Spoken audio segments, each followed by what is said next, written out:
Hi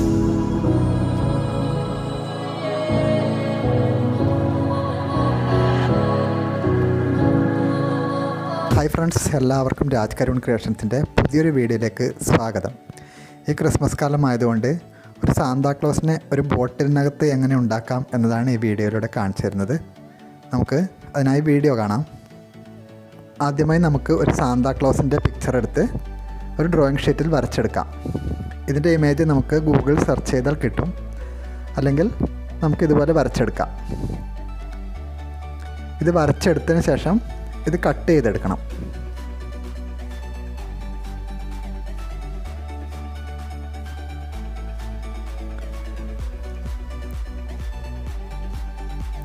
നമുക്കിതുപോലെയുള്ളൊരു dish wash ബോട്ടിലെടുത്ത് ഇത് cut ചെയ്തെടുക്കാം. ഇതുപോലെ കട്ട് ചെയ്തെടുക്കാം.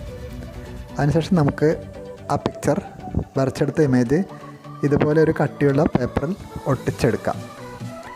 അതിനുശേഷം പ്ലാസ്റ്ററോപാരിസും വെള്ളവും ചേർന്നൊരു മിക്സ് ഈ ബോട്ടിലേക്ക് ഒഴിച്ചു കൊടുക്കാം. അതിനുശേഷം നമ്മൾ വരച്ചെടുത്ത ഈ ചിത്രം അത് ഇതിലേക്ക് ഉറപ്പിച്ച് വെക്കാം.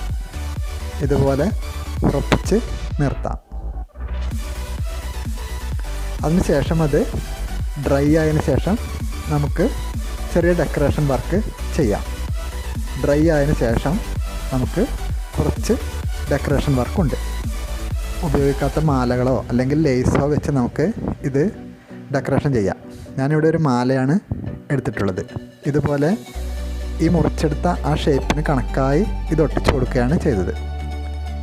ഫെവി ബോണ്ട് ഉപയോഗിച്ചാണ് ഞാനിത് ഒട്ടിച്ചു കൊടുത്തിട്ടുള്ളത്. അതിനുശേഷം ഗ്ലിറ്റർ പേപ്പർ ഉപയോഗിച്ച് ചെറിയ ചെറിയ ഡെക്കറേഷൻ വർക്കുകളും നിങ്ങൾക്കിതിൽ കാണാം. നിങ്ങൾക്ക് ഇഷ്ടമുള്ള രീതിയിൽ ചെയ്തെടുക്കാം. ഞാൻ സ്റ്റാറിൻ്റെ ഷേപ്പും അതുപോലെയാണ് ഒട്ടിച്ചു കൊടുത്തിട്ടുള്ളത്. അതുപോലെ തന്നെ ഈ ബോട്ടിലിൻ്റെ ക്യാപ്പിലേക്കും കുറച്ച് ഡെക്കറേഷൻ വർക്ക് കൊടുത്തിട്ടുണ്ട്, വീഡിയോയിൽ കാണുന്നത് പോലെ.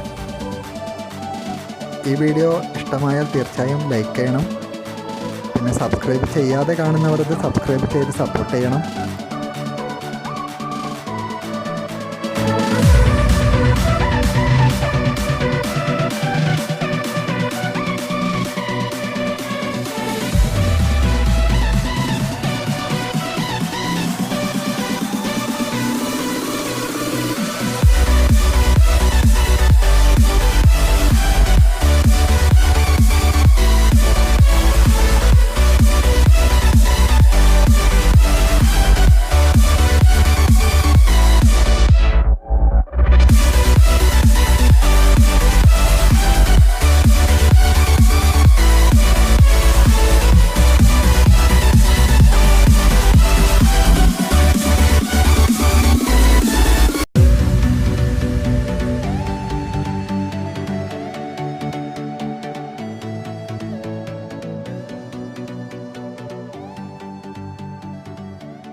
ഇതിൻ്റെ അടിഭാഗത്തായി ഞാൻ തെർമോക്കോൾ ബോൾ കൊണ്ട് ചെറുതായി ഒട്ടിച്ചു കൊടുത്തിട്ടുണ്ട്.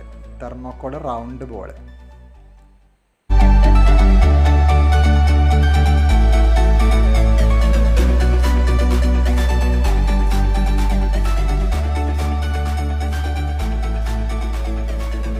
സബ്സ്ക്രൈബ് ചെയ്ത ശേഷം ഓൾ എന്ന് ക്ലിക്ക് ചെയ്താൽ ഞാനിടുന്ന വീഡിയോകളുടെ നോട്ടിഫിക്കേഷൻ പെട്ടെന്ന് ലഭിക്കുന്നതായിരിക്കും. വീഡിയോ അവസാനം വരെ കണ്ട എല്ലാവർക്കും താങ്ക്സ്.